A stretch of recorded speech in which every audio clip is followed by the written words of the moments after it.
Previously on the SoJo Files. They told... But even when I cleaned up that tape, I didn't see any blood. There's no blood. That's the point. All they have is circumstantial evidence, and you can't put somebody behind bars for the rest of their life on circumstantial evidence. The reason why is because circumstantial evidence is so easy to poke holes through. And, people guess, circumstantial evidence, it could be this story or it could be this story. It's questionable. You know what I mean? Hard evidence is something that's not questionable, that it's there and you can't go against it. Circumstantial evidence is like my word against yours. There's nobody else there to corroborate your story or my story, so that puts reasonable doubt, in their head. But that's the point. All they have is circumstantial shit. They don't have no hard evidence. And if they did, it would have took them this long to arrest either of us. On the last episode, you all heard a secret tape where Eva discusses circumstantial evidence and how she thinks that's all there is in this case, and how she also believes that it's not enough to convict anyone for the murder of 2-year-old Olivia SoJo. I thought it would be fun if myself, Chris Carwile, Laura Carwile, and Chad Atwell each took turns presenting our case for murder charges against Eva Millard to show all of you listeners, as well as Eva Millard, just how much evidence there actually is against her to substantiate not only charging Eva Millard with the murder of her 2-year-old daughter Olivia SoJo, but how much evidence there is to get a conviction of murder against Eva Millard. And I'm going first. So here is me, SoJo, presenting my case for murder charges against Eva Mae Millard for the murder of her 2-year-old daughter, Olivia SoJo. Eva Millard admitted several times throughout her interrogation on November 8, 2018, that she was the last person to see Olivia SoJo alive sometime around 4 a.m. in the morning. And then she started making noise, and I got up. And I picked her up, and I put her in bed with me. Well, she was talking. No, just blah, blah, blah, blah, blah, because she can't really talk. So I put her back down, and I gave her a bottle, and her little head was on her pillow. And then I climbed back in bed, and I went to sleep. However, there was an eyewitness that heard Olivia SoJo alive on the morning of November 8th, 2018, after Jordan Shreve left the home that morning. Crawled under the covers and went back to sleep. Then I woke up again with the screaming going on. Okay. Then I thought it was her baby. While I was thinking this, it sounded like a kid screaming. Mm-hmm. So I thought,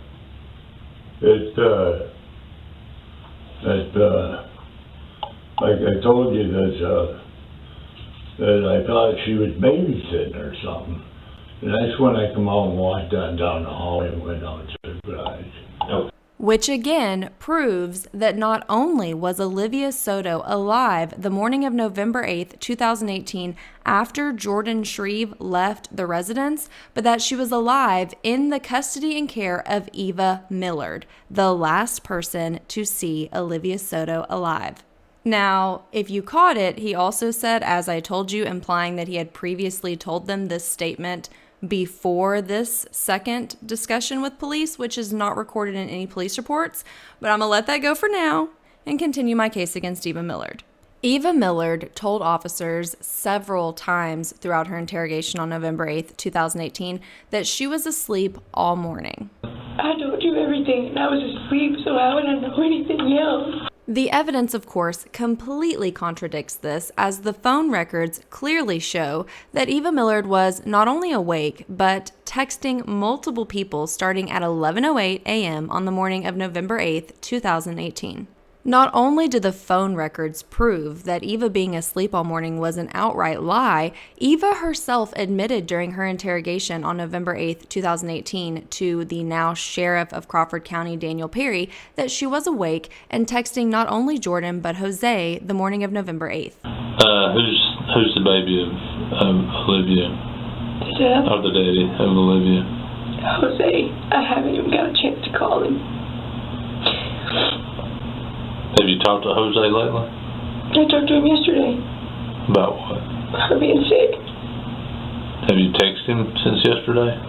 Actually, I had to send him a text this morning. I got on Facebook and I seen an old memory of us in the hospital with Olivia. I seen pictures of her and him. That was as soon as I opened my eyes. I checked my Facebook, smoking a cigarette. That was, I woke up and I think I texted Jordan and asked him where he was at. Not only did she contradict her "I'd been asleep all morning" claim by then admitting that she was up and texting, she incorporated that she had opened her eyes and then got on Facebook and saw this Facebook memory of Olivia the day she was born, and she then texts that picture to Jose and Jordan. The interesting thing about that is that the memory she's claiming to have seen on her Facebook would have actually occurred 4 days prior to November 8th.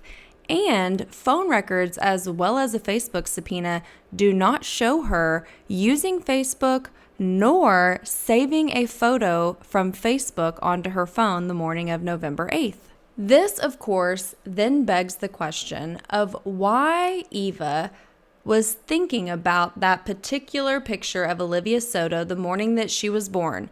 Was she feeling sentimental? Was this a picture that was already saved on her phone that she was thinking about when she woke up that morning and felt the need to text to Jose and Jordan?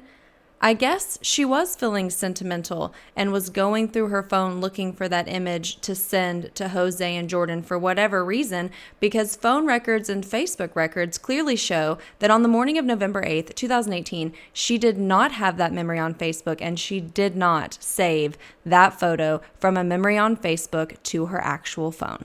She did, in fact, send a picture of Olivia SoJo the day that she was born to Jose SoJo as well as Jordan Shreve the morning of November 8th, 2018.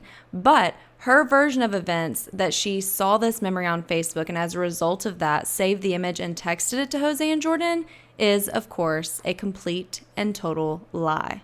Eva sent another very interesting text message to Jordan Shreve at 11:13 a.m. that said, "You're not going to take Billy back before you come home, are you?" This is extremely interesting when you put it together with audio from the secret tapes where Eva multiple times makes this statement.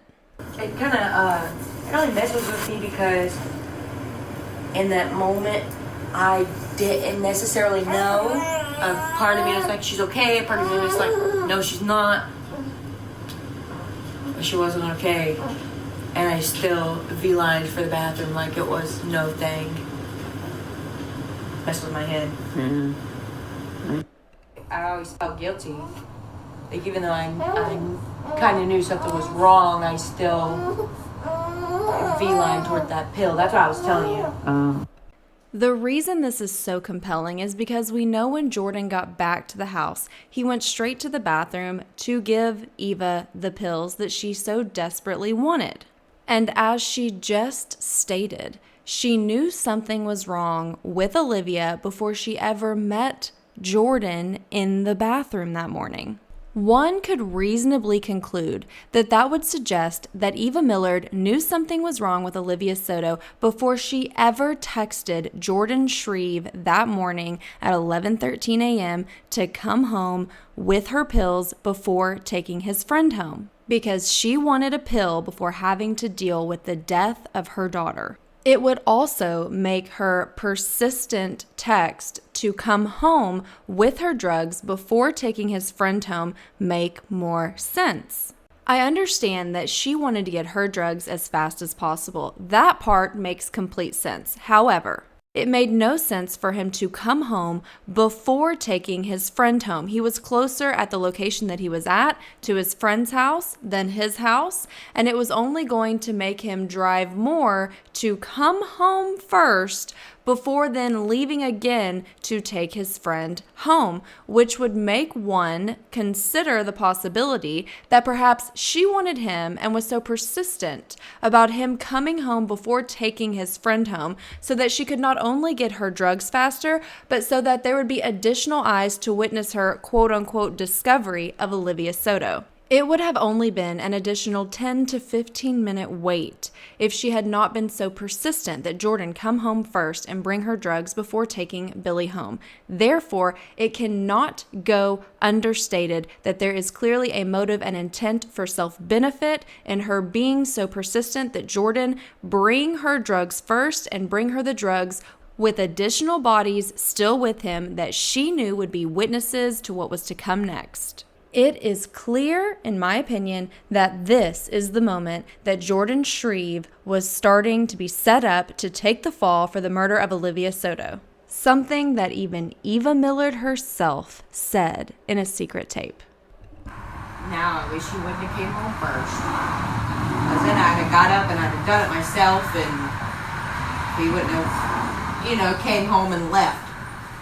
If that makes sense, he would have just taken them and dropped them off and then came home to whatever was going on. Right. So I feel like I set him up. You know what I mean? Like, oh, come home first. That way you can leave again and it looks like you done it. You know what I mean? It just looks horrible. Because he left, came home, and then left. Are you still not convinced that Eva Millard was the only person who had the motive, means, and opportunity to murder Olivia SoJo the morning of November 8th, 2018? Let's discuss a report that puts Eva Millard not only awake, but within inches of Olivia SoJo not once, but twice, the morning of November 8th, the morning that Olivia SoJo was murdered. A report that was hidden from the defense for well over a year, and a report that to this day is still not a part of the Van Buren Police Department's official offense incident report for November 8th, 2018. This report was written by Officer Chase DeCrew, and it states as follows. At some point immediately after attempting CPR, I stepped into the master bedroom to wash the victim's blood off of my lips and mouth in the sink. Before doing so, I looked for any blood in the area and did not locate any. Before doing this, I had moved a can of Dr. Pepper that was sitting on the nightstand. When I picked up the can, I felt that it was about half full and was cool to the touch, as if it had been recently opened within the last hour. I thought this was odd given Millard's statement to me about what had happened and how long it appeared that SoJo had been injured. After I moved this can, I also moved another can that was sitting on the narrow headboard of the bed to confirm whether or not the can I had just moved was actually cool compared to another. The second can was nearly empty and was warm. Now, for right now, I'm going to let go of the fact that this report that was hidden for so long and accidentally handed over, that still to this day is not a part of the official Van Buren Police Department's reports for November 8th, 2018, nor is there any indication whatsoever that it was amended or hidden. I'm going to let all of that go and focus on the important part, which is why something as minute as a Dr. Pepper can would be taken out of a police report, and that is the significance of the Dr. Pepper can, which is this. In the master bedroom, Eva slept on the left side of the bed. At the foot of the bed was the pack and play where Olivia slept, and past that was the master bedroom closet where they had a mini fridge that they kept Dr. Pepper cans in. In order for Eva to have obtained a Dr. Pepper can, which she clearly did based on this report, not only would she have had to have been awake, she would have had to walk past Olivia's pack and play with Olivia in it, not once, but twice, and been awake enough to consume half of the Dr. Pepper can. Again, I want to stress that means Eva Millard was within inches in proximity to Olivia SoJo not once, but twice the morning that she was murdered. That is the only way that she could have obtained a Dr. Pepper can to consume the morning of November 8th. As you heard in the last episode and earlier on this one, Eva mentions a lack of blood evidence. There's no blood. That's the point. I have a lot to say about blood evidence, but first, let's talk about blood evidence and what we know as it applies specifically to where blood was found at the crime scene. Blood was located in 2 areas at the crime scene, one being on the couch and the other being a drop of blood in the hallway, both of which ended up having 2 DNA contributors. In both locations, the major DNA contributor was Olivia SoJo, as to be expected. In both locations, there was also a minor DNA contributor, and the serology lab said that the sample was suitable for comparison purposes. The thing is, Van Buren Police Department never had that minor DNA contributor sample compared. And that, Eva Millard, is not circumstantial evidence. That is what we call individual evidence because it can be used to identify an individual. We also call that physical evidence, not circumstantial evidence. And I believe if they had compared that sample, it would have come back to a match to Eva Millard, which then, I believe, would directly tie Eva Millard to not only the murder of Olivia SoJo, but to the cleanup of the crime scene. The crime scene photos show wet tile. You can tell that the grout is wet. You can see footprints that were tracked in on a non-rainy day because, the tile was wet. You can see a fan that is on, pointing directly at the floor in front of the couch as if it's trying to speed up the drying of a freshly mopped floor. When Eva finally did call 911, she hung up after only mere seconds and told officers during her interrogation this. I called myself later because nobody was coming. And about the time I called myself, I seen footprints coming up, or shoes walking up to my front door. Where were you standing when you called? By the couch. Okay. I seen footprints, which is a really weird thing to say, but it would suggest that she had the vantage point of someone who would be, say, low to the ground, perhaps on their hands and knees, cleaning up a crime scene. The drop of blood in the hallway, it had been smeared, and if you follow the smear, you will find an out-of-place side table, and on the top of that side table is what appears to be shoe prints. And if you look up, it looks as if someone used that side table as a stepping stool to hide Lysol and paper towels on top of the fridge. We know from interrogation tapes and from evidence that there was a bloody wipe found in the kitchen trash can. We know from dash cam footage that the trash had been taken out and mischievously placed very oddly where it looked like it maybe perhaps could possibly belong to the neighbor and not them, and that's a trash bin that we know Jordan and Jim didn't take out that morning. A trash bin that was full that Van Buren Police Department let trash collect while they were at the scene. There is clearly a lack of blood evidence at the crime scene, which I believe, and the evidence shows, is a direct result of a cleanup, which I believe, and the evidence shows, Eva Millard is the one who cleaned it up. But I think the most telling lack of blood evidence is on Eva Millard herself. Eva Millard claims to have done a lot of things that morning with Olivia SoJo. I laid her on the floor on her back and I was trying to do CPR. So I picked her up, and that's when I picked her up like this. And I felt the liquid on my shoulder. So I came over there and I was hitting her harder. I was hitting her really hard, not really, really hard, but trying to get whatever was in her throat out. At this time, it was coming out of her nose, her mouth, and her ear. All of which should have resulted in blood transferring from Olivia to Eva Millard if she had done any of the things that she claimed to have done. And we know that Jordan noticed the blood on the couch when he approached between 911 calls, which was only a matter of seconds. Yeah, because that's where I seen it. You know, Eva was holding her, and then there's stuff on her shirt, I don't know, and then she went out to the couch or whatever, and then there was blood there. You know, I wasn't there that long. I was trying to get him. So blood was already on the couch. Which means that the blood would have already had to have been transferred on the couch before Jordan ever arrived back at the house. Now, Jordan references something being on Eva's shirt he doesn't know, but he doesn't recall seeing blood on Eva Millard, which would make sense given that there was no blood on Eva Millard in any of the dash cam footage or interrogation footage. Matter of fact, for someone who claims to have been in bed sick and been asleep, she looks awfully fresh and clean, as if she had just freshly showered. And most intriguing is that we know there was a shirt that Eva Millard was wearing that had blood on it. A shirt that we know from trial testimony was found in the washer. Which means Eva Millard, in the midst of all of this going on with her child, had the wherewithal to change clothes and then put the shirt in the washer, which one could only then reasonably conclude was to destroy evidence that her child's blood was on her.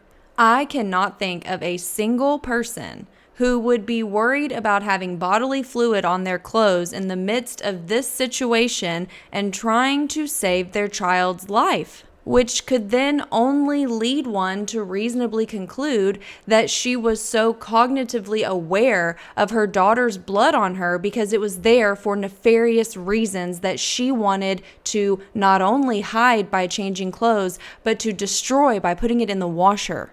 We know that Eva Millard is a violent person, something that she herself has admitted to. But the thing is it's not in Jordan's DNA to be violent. No. And I know that. And because it is in my DNA to be violent. Just ask a few teachers of mine growing up. Just ask a few of them. And they'll tell you, it is in me to be violent. Not only just violent, but violent against children. And she would take her anger out on children within her reach. I mean to whoop her. I was just so pissed off at Jordan. Fucking Jordan. Threw a fit about that couch for the whole time we had it. Don't let them kids ruin that couch every day. He told me that like 1,000 times. And then one day I go in there and them kids are ruining the couch. And he's like, I don't care about the couch. You said what? And I was pissed. I was more pissed at him than I was the girls. I was pissed at him. And I took it out on Peyton. I should have went outside. I was so mad at Jordan, though. I was mad and I was going to prove a point is what I was going to do. An interesting admission of a behavioral pattern that she has, considering that she admitted that she was upset the morning of Olivia's death, and she was upset with Jordan.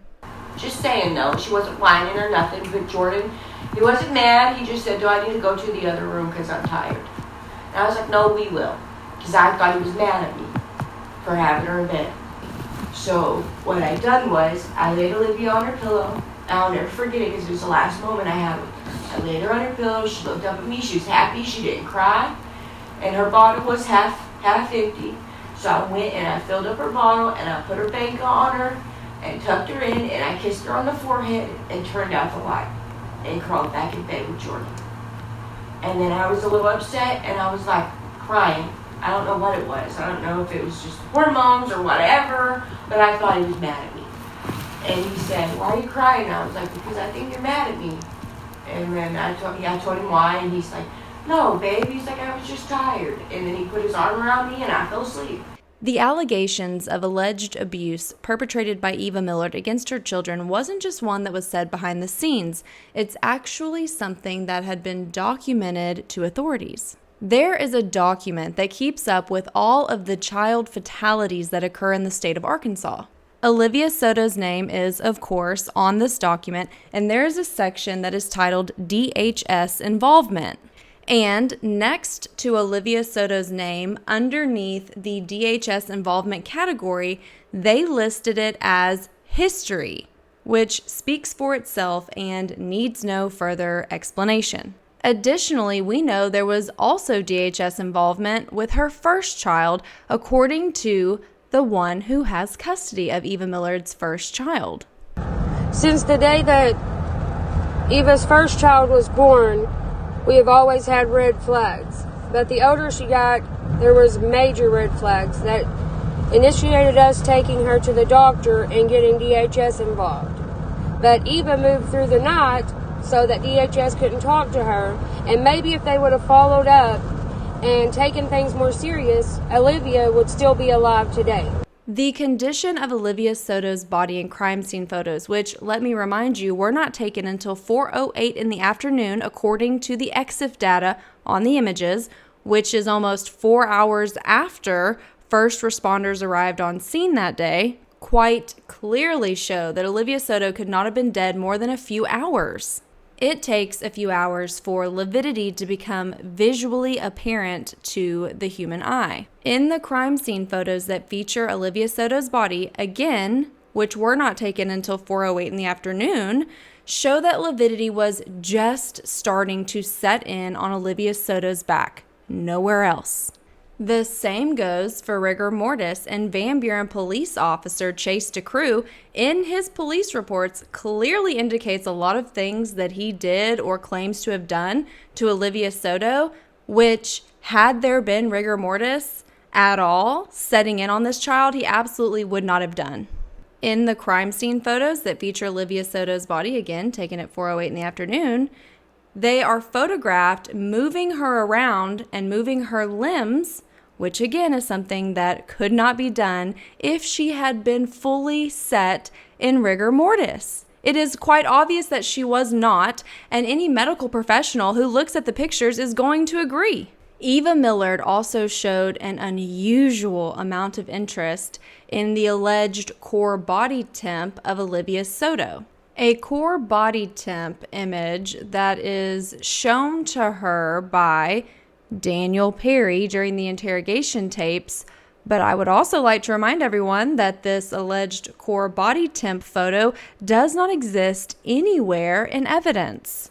The point is that when he shows her this alleged picture that doesn't exist anywhere in this case file, she then realizes, oh, they think that she died at a time where someone other than me could have possibly done it. And you can see and sense and hear the relief in her voice in that moment. And she begins to change her story based off of that. Or I should say, changes her story once again based off of that alleged information. I could play the game of build a case to get murder charges against Eva Millard and get her convicted of murder all day. I could, because the evidence and the facts in this case quite clearly show and prove, in my opinion, that Eva Millard, without a doubt, murdered her 2-year-old daughter, Olivia SoJo. And I think that I have built a very compelling case in a very digestible way here today. So on that note, I am going to rest my case and leave you all with this. People are saying what they want to say because that's how things like this goes. People have their own opinion of everything. But you haven't talked to me. And I was the one that was there. She was my daughter. I was there. I know what happened.